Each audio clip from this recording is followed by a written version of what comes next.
Hello everyone, मैं प्रभु आनंद स्वागत करता हूं आपके अपने चैनल आईएएस पीसीएस पर। दोस्तों, आज हम वीकली जीके का प्रोग्राम लेके आए हैं जिसमें हम 21 से 27 जून तक के करंट अफेयर्स को कवर करेंगे जो यूपीएससी, पीसीएस, सीडीएस और वनडे एग्जाम्स के लिए काफ़ी महत्वपूर्ण साबित हो सकते हैं। तो चलिए बिना देरी किए शुरुआत करते हैं आज के पहले क्वेश्चन से। आज का पहला क्वेश्चन है, हाल ही में यमन ने किस द्वीप पर अपना कब्जा स्थापित किया है? इसका उत्तर है सोकोत्रा द्वीप पर। आइए पहले इसकी लोकेशन देख लेते हैं। ये है आपका सोकोत्रा आइलैंड और ये है यमन और इसके बीच में है गल्फ ऑफ एडन। कंटेस्ट ये है कि यमन के साउदर्न सेपरेटिस्ट ने सोकोत्रा आइलैंड पर अपना कब्जा कर लिया है। 2008 में यूनेस्को द्वारा सोकोत्रा आइलैंड को वर्ल्ड हेरिटेज साइट में रिकॉग्नाइज किया गया था। आते हैं आज के दूसरे क्वेश्चन पर। हाल ही में भारत के किस मंत्रालय द्वारा सत्यभामा पोर्टल लॉन्च किया गया है? इसका आंसर है यूनियन मिनिस्ट्री ऑफ माइंस के द्वारा। हाल ही में यह portal union minister of mines द्वारा जारी किया गया है, लॉन्च किया गया है। इसको एनआईसी यानी कि नेशनल इंफॉर्मेटिक्स सेंटर तथा माइंस इंफॉर्मेटिक्स डिवीजन द्वारा डिजाइन किया गया है। इसका उद्देश्य यह है कि रिसर्च एंड डेवलपमेंट को खनन एवं खनिज सेक्टर में बढ़ावा देना, यानी आरएनडी को खनन एवं खनिज सेक्टर में बढ़ावा देना है इसका उद्देश्य। इस पोर्टल को नीति आयोग पोर्टल और एनजीओ दर्पण के साथ इंटीग्रेट किया गया है। ये आप देख रहे हैं, ये सत्यभामा पोर्टल है। आते हैं आज के तीसरे क्वेश्चन पर। हाल ही में किसे NIPFP यानी कि national institute of public finance and policy के चेयरमैन के रूप में अपॉइंट किया गया है? इसका आंसर है उर्जित पटेल जी को। बीते 22 जून से उर्जित पटेल NIPFP के अध्यक्ष के रूप में अपना पदभार संभाल चुके हैं। आप सभी को मालूम ही होगा कि वह RBI के पूर्व गवर्नर भी रह चुके हैं। इससे पहले NIPFP के अध्यक्ष विजय लक्ष्मण केलकर थे। आते हैं आज के चौथे क्वेश्चन पर। अहोम साम्राज्य की स्थापना किसने की थी?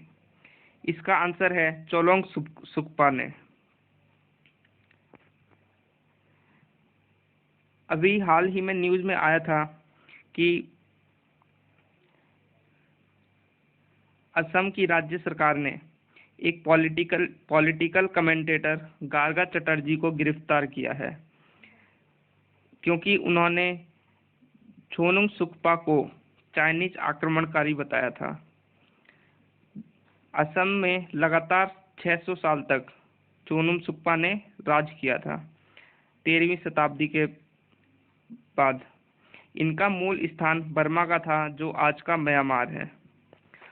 आते हैं आज के पांचवें क्वेश्चन पर। हाल ही में किस देश द्वारा UN आर्म्स ट्रेड ट्रीटी को ज्वाइन करने का निर्णय लिया गया है? इसका आंसर है चाइना। पहले यह जानते हैं कि यह ट्रीटी क्या है। यह ट्रीटी 2014 में आई थी। इसका उद्देश्य यह है कि कन्वेंशनल आर्म्स जैसे टैंक, युद्धपोत, एयरक्राफ्ट, वारशिप्स, इनके व्यापार को रेगुलेट करना। और इस ट्रीटी में जो भी देश साइन करेगा उसको हर बात का रिकॉर्ड रखना होगा कि वह किसको कितने हथियार एक्सपोर्ट करता है या बेचता है। और यह ट्रीटी कहता है कि आप उन देशों को हथियार मत बेचें जो ह्यूमन वायलेंस में इन हथियारों का यूज करेगा। हाल फिलहाल में USA ने इस ट्रीटी को रिजेक्ट कर दिया था। और इस न्यूज़ की सबसे इम्पोर्टेंट बात है ये कि क्या इंडिया इस ट्रीटी को ज्वाइन किया है? क्या इंडिया ने इस ट्रीटी को ज्वाइन किया है? इसका आंसर है नहीं, बिकॉज इंडिया का कहना है कि हमारे मिलिट्री हथियार बहुत अच्छे हैं और यह मिलिट्री हथियार किसी भी गलत हाथ में न चले जाएं एक्सपोर्ट करते वक्त, इसीलिए इंडिया ने इस ट्रीटी को ज्वाइन नहीं किया है। आते हैं आज के नेक्स्ट क्वेश्चन छठे पे। मेरापी पर्वत किस देश में स्थित है? इसका आंसर है इंडोनेशिया। हाल फिलहाल की न्यूज है, मेरापी, पहले इसका वो जान लेते हैं। यह एक एक्टिव वॉल्केनो है।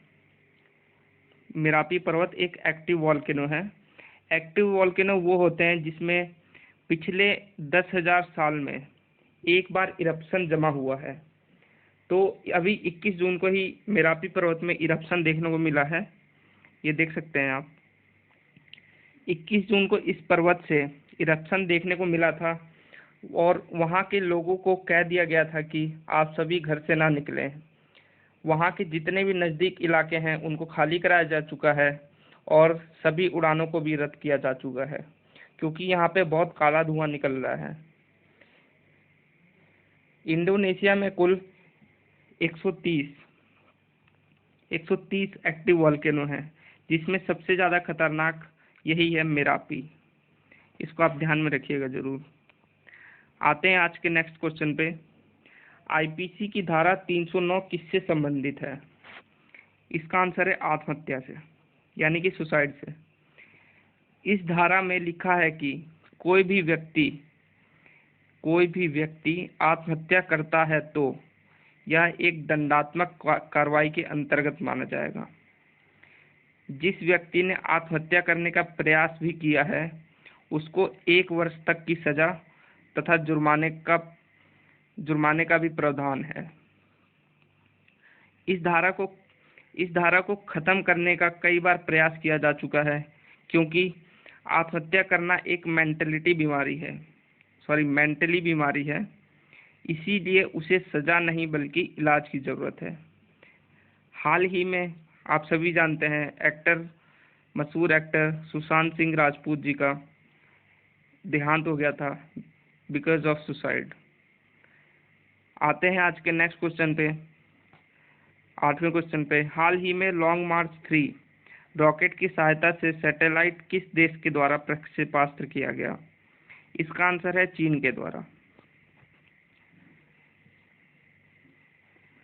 आते हैं आज के 9वें क्वेश्चन पे।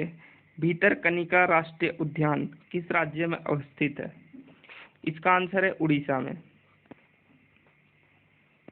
आते हैं कंटेस्ट पे इसके। हाल ही में भीतरकनिका राष्ट्रीय उद्यान ने फिशिंग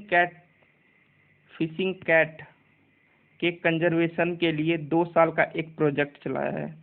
फिशिंग कैट ये होती है। इस प्रजाति को IUCN के रेड लिस्ट में वल्नरेबल कैटेगरी में रखा गया है। इंडिया में इसको सुंदरवन के मैंग्रोव में तथा हिमालय की गंगा के इलाकों में एवं पश्चिमी घाट तथा ब्रह्मपुत्र नदी की घाटी में भी देखा जाता है। आते हैं आज के next question and last question पे। हाल ही में विवेकानंद युवा यूनिवर्सिटी को किसने लॉन्च किया है?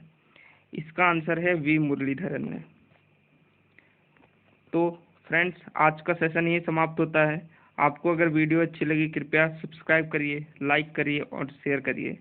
बेल आइकन जरूर प्रेस कर दीजिएगा ताकि अगले वीडियो का नोटिफिकेशन आपको जल्दी से जल्दी प्राप्त हो।